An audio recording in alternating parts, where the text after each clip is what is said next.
आज का दिन बहुत ही शुभ है और आज ही के दिन हमारे बाबूजी का जन्म हुआ था। जन्मदिन मुबारक हो बाबूजी। हैप्पी बर्थडे बड़े दादू जी।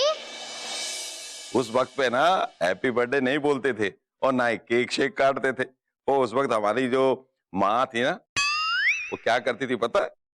वो सुबह पूजा करवाना और फिर हलवा बना के या बेसन के लड्डू बंटवा के वो पूरे पिंड में बंटवा देने, बस ये होता था। बड़े दादू जी, आप जितने साल के होगे मैं उतने ही लड्डू खाऊंगा। ए पेटू, तेरा पेट है यार कुआ।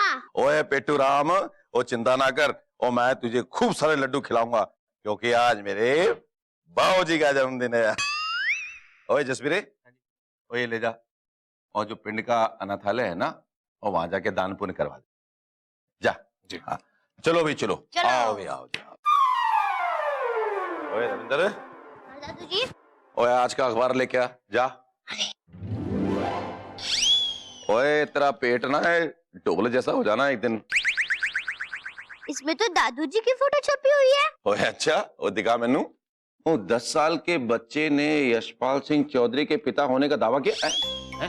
वो गांव बहादुरपुर जिला बठिंडा के 10 साल के लड़के ने दावा किया है कि वो गांव धर्मपुरा के सरपंच यशपाल सिंह चौधरी का पिता रविंद्रपाल चौधरी उनसे मिलने के लिए धर्मपुरा आने वाला है। पापा जी ऐदा कितना हो सकता जे? दादू, बड़े दादू आएगी तो कितना मजा आएगा। ये क्या हुआ पापा? मम्मी का कॉल खत्म हो गया, आप ऐसे क्यों देख रहे हो? अरे तुम्हारी अम्मा का हमको सरकारी तिजोरी समझ के रखी है।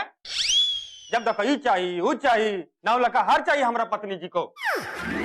अब तो रंजन सिन्हा का कोई लॉटरी निकले या फिर कोई गड़ा हुआ दादा परदादा का खजाना, तभी तुम्हारी अम्मा सेटिस्फाई होंगी। मजाक समझ के रखी है एकदम से। वो पापा, स्कूल की फी भरनी बाकी है।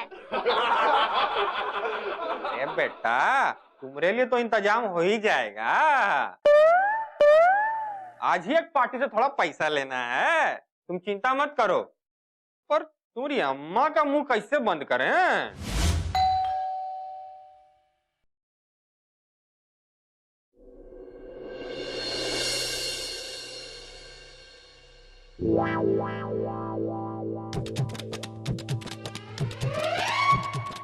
बड़े दादू जी, ओए पल्ले कितने है तू? फिर से कबड्डी खेलने चला गया?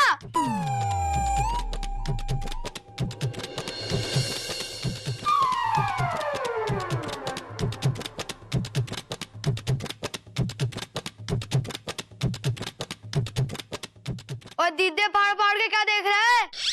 तेरा प्यार अपने घर आया है, पैरी पौना भी नहीं करेगा। अपने बाप को इतनी जल्दी भूल गया? क्या जमाना आ गया है। देख, मुझे याद है कि मैं अपने हर जन्मदिन पे तुझे बेसन के लड्डू खिलाता था। ये ले। मैंने जो तुझे सिखाया सब भूल गया? तो नहीं जी, वो तो क्या? चल पैर पड़ अपने प्यार दे।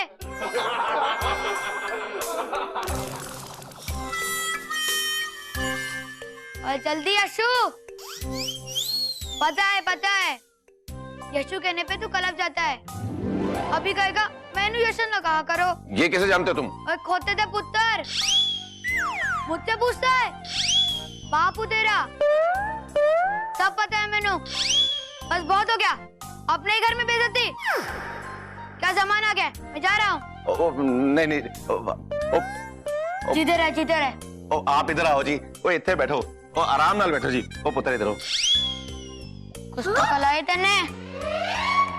और मेरी जसपाल दी बहू बहुत सोनी है। सर पे पल्लू रख।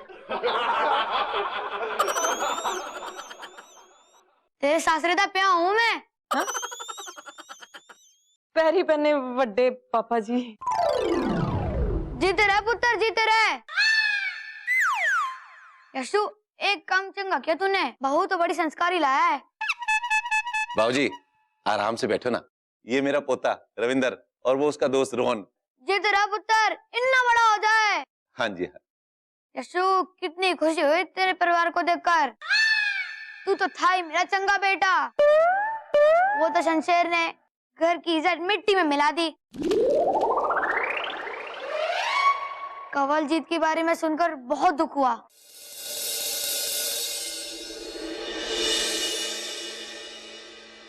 पर सब रब दी मर्जी है।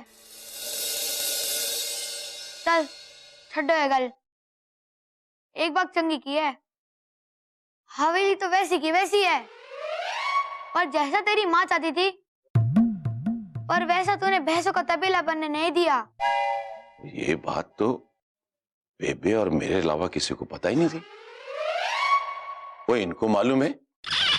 ओए पापा जी, मैनू माफ कर दो, पहचानने में मुझे देर लगी। ओ यही मेरे पापा जी हैं। हाँ, ओए ओए ओए ओए ओए, आओ आओ आओ, इधर आओ।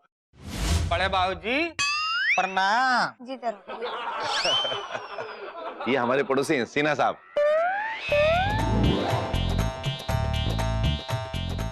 सरपंच जी के 10 साल के पापा जी, यानी पुनर्जन्म। लगता है कि गंगा मैया ने हमारी प्रार्थना सुन ली। अब हमें खजाना जरूर मिलेगा, जिससे हम मंजू जी का मुंह भर देंगे। सरपंच जी से ना सही, सरपंच जी के इस छुटकवा बाप से जरूर मिलेगा।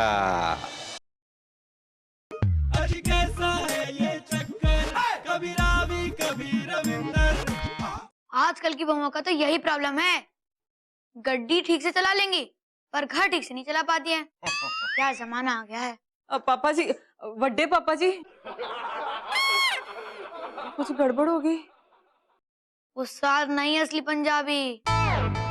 याद है पुत्र, तेरी माँ का खाना बनाती थी। ओए होए होए। ओ बाबूजी, बिल्कुल सही कह रहे हैं आप। वो स्वाद इतना चंगा होता था कि खाने के साथ साथ ना उंगलियां भी खा जाओ।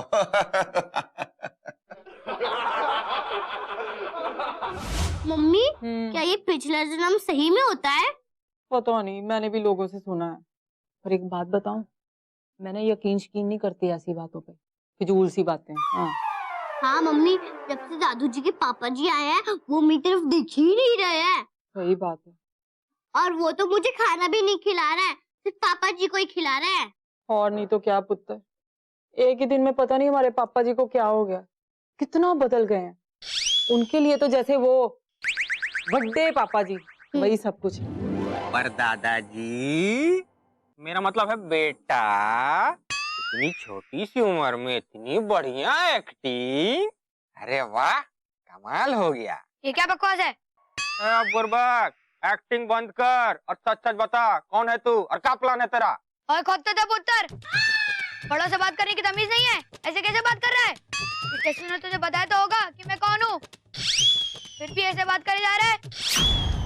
रुक जा एक मिनट, यशु से कह के तुझे इस गांव से क्या इस दुनिया से ट्रांसफर करा दूंगा।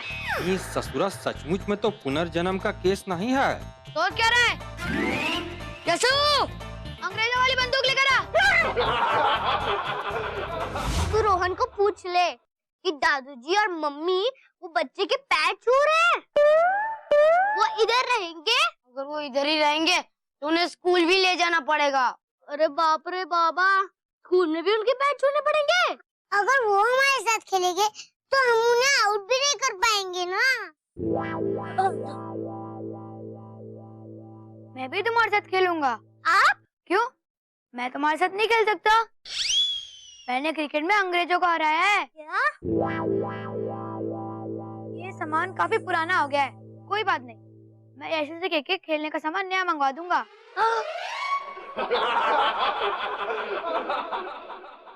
वाह, बड़े दादू जी हमारे साथ खेलेंगे। मुझे तो कुछ गड़बड़ लग रही है। वो यहाँ आए क्यों है? उनके मम्मी पापा नहीं है? उनका अपना घर नहीं है क्या? अरे वो जिंदगी भर रहेंगे। पापा जी से ये उम्मीद नहीं थी मुझे वीर जी, और नहीं तो की कि वो ऐसी बेतुकी सी ऐसी अजीबोगरीब बात पे यकीन कर लेंगे। वो तो हमें समझाते हैं ना, बच्चों को समझाते हैं कि ऐसी वैसी बातों पे कभी विश्वास नहीं करना चाहिए, और खुद देखो क्या कर रहे हैं बच्चों की तरह। अरे हद तो ये भी हो गई है कि पापा जी उस बच्चे को बच्चा मान ही नहीं रहे, वो बोल रहे हैं कि यही मेरे पिताजी हैं। मैंने एक बात सुनी है कि ये जो पुनर्जन्म होता है ना, इसके पीछे ना कोई वो अधूरी इच्छा विच्छा वो कहानी होती है।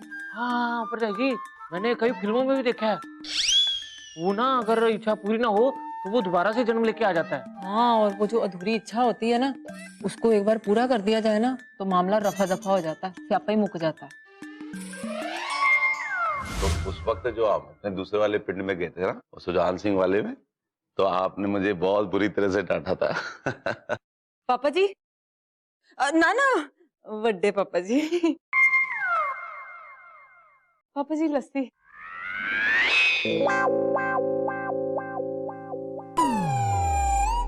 वाह पुत्र, लस्सी तो बड़ी स्वाद बनी है। खाना अच्छा बनाती है आपकी बहू। पापा जी, कहो पुत्र। अब मैं ना बरगद वाले बाबा जी तो पूछा सी, उन्होंने बताया कि पिछले जन्म में अगर किसी की कोई इच्छा अधूरी रह जाए, मतलब पूरी ना होवे, तो वही एक कारण है पुनर्जन्म का। अच्छा, वाह यशु, तेरी बहू तो बड़ी समझदार है।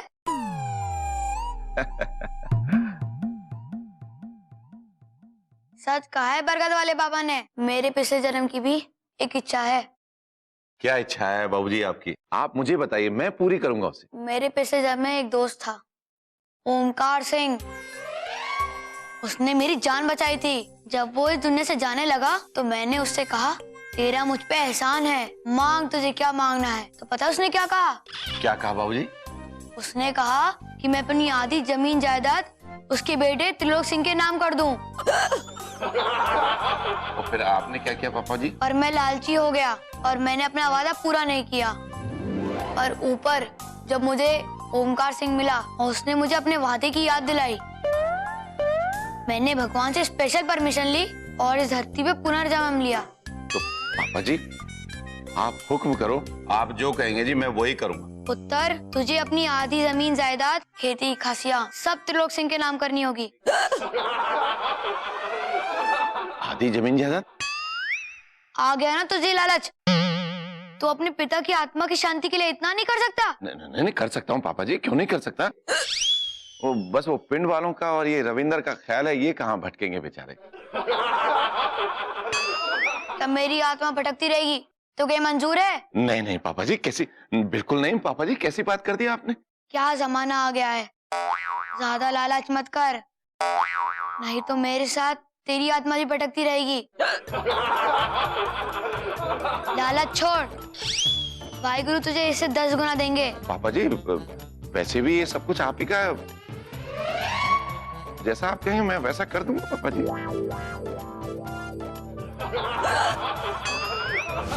तो वाहिगुरु दी पापा जी, रब झूठ ना बुलाए। आप बताओ, भला मैंने आपकी और पिंड की भलाई के लिए क्या क्या नहीं किया? सब कुछ किया, अपनी सारी खुशियां दांव पर लगा दी, और ठीक है। यहाँ तक कि अपनी फूल जैसी बच्ची को बेटा बना के आपके सामने रख दिया मैंने। ठीक है रे तू। और नहीं तो क्या पापा जी, पता है डेली डेली मुझे कितना डर लगता था, कहीं आपको पता ना चल जाए, आपका दिल ना टूट जाए। पापा जी क्या कह रही है तू? एक मिनट पापा जी, मेरी बात अभी खत्म नहीं हुई, आप मेरी बात सुन लो पहले पूरी। देखो, आपकी जायदाद, जमीन, ये पिंड, ये सब बचाने के लिए मैंने इस बेचारी को आपका पोता बना दिया। ओए ये लड़की जो है लड़का है कि रविंदर जो है वो रावी है। नहीं मिट्टी ना पाओ, मैं ये बता कि जो मेरा पोता है वो पोती है। पोता हो या पोती पापा जी की फर्क पैंदा है, मिट्टी पाओ। मतलब कहने का मतलब है कि जो रविंदर है वो रावी है। पापा जी अब वो वारिस तो मिल गया ना आपको, मिट्टी पाओ। नहीं मेरी बात सुन, तू मेरी पूरी गल सुन। ओए तू मुझे ये बता कि तुम मेरे साथ ऐसा कैसे कर सकते हो? पापा जी पोता या पोती की फर्क पैंदा है, मिट्टी पाओ। कैसी बात कर रही है तू? पापा जी हमने कितनी मेहनत की थी ये रावी को लड़का बना के रखने की, जबकि ये बेचारी लड़की है। हाँ! नहीं। हाँ! क्या हुआ मम्मी? कुछ नहीं, बुरा सपना देखा शायद। पर बुरा सपना देखने के बाद सब ऐसे थोड़ी ना चिल्लाते हैं। अरे आपकी आंखों में आंसू? जानती है रावी, इस आधी जायदाद के लिए ना पापा जी अपना पूरा हिस्सा दे देंगे। क्या? पर गांव वालों को कोई तकलीफ नहीं होने देंगे। रब भी जाने रावी हमारा क्या होगा। मम्मी, अगर ये लड़का सचमुच हमारे बड़े दादू होते तो वो ऐसे नहीं करते। कुछ तो गड़बड़ है। जानती हूँ पुत्र, पर हम कर भी क्या सकते हैं। मम्मी जी अब टेंशन मत लो, मैं आपको दादू जी और गांव को बचाने के लिए कोई नया फॉर्मूला निकालूंगी। जो है पुत्र, पापा जी, अब मैं क्या बोल रही हूँ, एक बार ठंडे दिमाग से फिर सोच लीजिए। ओए पुत्र, ओ पंजाबी ना जबान के पक्के होते हैं। एक बार जो कह दिया बस। ओए तू चिंता ना कर, बिल्कुल चिंता ना कर, मैं हूं ना। रविंद्र पुत्र, मैं तेरे लिए ना ओ इससे भी बड़ी हवेली बनाऊंगा। ओ तू बिल्कुल चिंता ना कर। हाँ आई आई। नमस्कार सरपंच जी। ओ सत श्री अकाल जी, सत श्री अकाल। अरे इको त्रिलोक सिंह जी हैं, आपका पता पूछ रहे थे। ओ रंजन जी, आपने बढ़िया किया जी, बहुत बढ़िया किया जी। ओ इन्हीं के नाम तो मुझे आधी प्रॉपर्टी करनी है अपनी। ओ बहुत बढ़िया हुआ जी, आप आ गए हो, बहुत बढ़िया हुआ जी। ले मुसीबत हम खुद घर लेके आ गए। आधी प्रॉपर्टी ई ले लेगा, हम कच्चा ना बेचेंगे। आइडिया, ये त्रिलोक और ये बच्चा दादाजी को पकड़ लेते हैं। छत्ती कर, शुभ काम में देर क्या। भगवान के घर देर है अंधेर नहीं।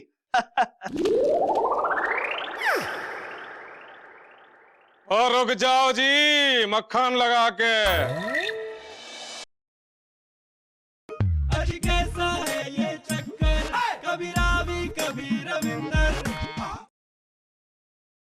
क्या बात है इंस्पेक्टर साहब?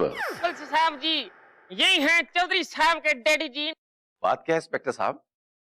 ये मेरे पिताजी हैं, इन्होंने पुनर्जन्म लिया है और ये यहाँ आए हैं। हाँ, यही हैं वो पुनर्जन्म वाले आपके डैडी जी, जी जी जी।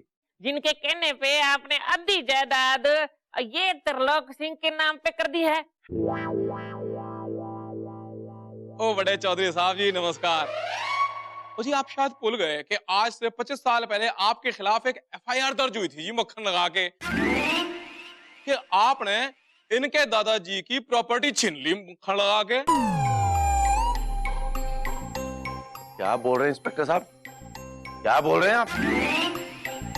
वो मेरे पापा जी ऐसा नहीं कर सकते, भूले चले जा रहे हैं आप मेरे घर में आकर के। चौधरी साहब, आप इतने बड़े आदमी हैं, पुलिस के मामले में दखल अंदाजी करना आपके लिए अच्छा नहीं लगता जी। तो जी, आपको तो याद ही होगा जी, बहुत ही बड़ा केस हुआ सी मक्खन लगा के हैं, उसके बाद आप चल बसे। लेकिन जी रब दा इंसाफ देखो, आज सवेरे सवेरे के अखबार में मक्खन लाल ने जी आपका नाम पढ़ा और आपके खिलाफ ये वारंट लेके आ गया जी, मक्खन लगा के हैं। आपने कैसे अखबार देखा? अरे मैंने तो सिर्फ पापा जी के अखबार में खबर डलवाई। अरे त्रिलोक सिंह जी, आप क्या सोचते हो कि ये जो पापा जी वाला अखबार है सिर्फ पापा जी के घर में आता है, बाकी किसी के घर में नहीं आता? हम भी तो उसी में अखबार में देख के आए हैं ना यहाँ पे। हाँ, जो भी हो जी, मक्खन लाल तो आपकी गिरफ्तारी का वारंट लेके आया मक्खन लगा के। अब हमें भी अपनी सेवा का मौका दीजिए जी, जेल में मक्खन लगा के। हाँ, जेल में? अरे भगवान के घर देर है अंधेर नहीं। अरे ये तो पुराने जन्म की बात है, इस जन्म में थोड़ी सजा मिलेगी हैं? अंकल जी, पुराने जन्म की प्रॉपर्टी ले सकते हो तो पुराने जन्म की सजा क्यों नहीं ले सकते? ये बात बोलो। बिल्कुल सही जवाब है पुत्र जी आपका। आपके जवाब को ना कंप्यूटर में लॉक कर दिया जाए और पुलिस साहब जी बड़े ही अदब से चौधरी साहब के डैडी जी को गिरफ्तार कर लिया जाए, बड़ी ही इज्जत के साथ। पापा, पुलिस को बताओ ना कि मैंने कोई पुनर्जन्म नहीं लिया, मैं तो इस जन्म का आपका बेटा हूँ।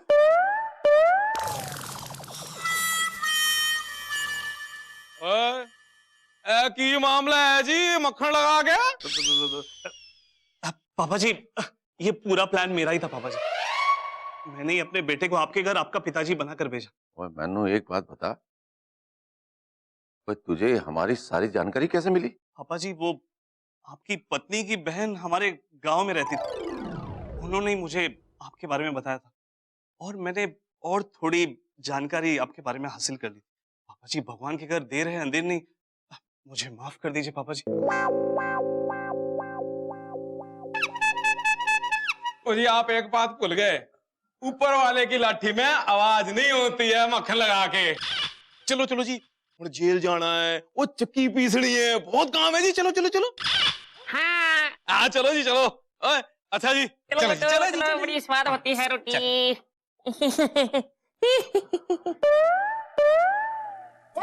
थैंक यू चाचू। चाचू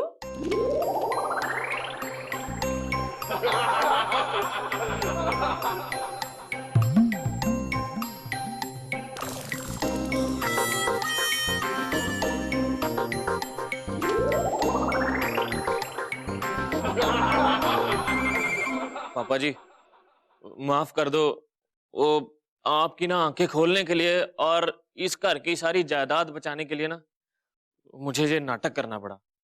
अब आप जो सजा देना चाहते हो दे दो।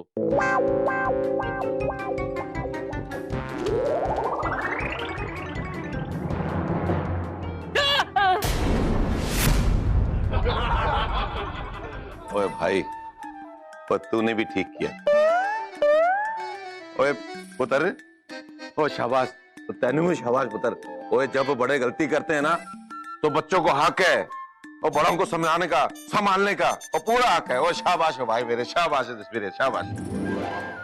पर मानना पड़ेगा पापा जी, आपकी पारखू नजर से आज तक कुछ भी नहीं बचा। मैं तो हैरान हूँ, आपने इस बच्चे पे भरोसा कैसे कर लिया। इमोशन पुत्र, वही इमोशन के कारण ना आंखों में पट्टी बन गई थी मेरी, सोचने समझने की शक्ति खत्म हो गई। वो मैं अपने पिताजी के आने की खुशी में इतना मगन हो गया कि मुझे सच और झूठ में अंतर ही नहीं लगा। वो कभी भी इस तरह के कोई भी फैसले लेने हो ना तो दिमाग से लेने चाहिए, दिल से नहीं। पुत्र, और याद रखें मेरी बात कि कभी भी जिंदगी में इस तरह के फैसले करो तो दिमाग से करो, दिल से नहीं। अरे वाह रविंदर, तुम तो बहुत होशियार निकले, हमसे भी ज्यादा। पूरी प्रॉपर्टी हमरे लिए बचा ली। मेरा मतलब है सरपंच जी के लिए और इस पूरे गांव के लिए। ओए हाँ। ओए शाबाश, शाबाश है जसवीर, शाबाश।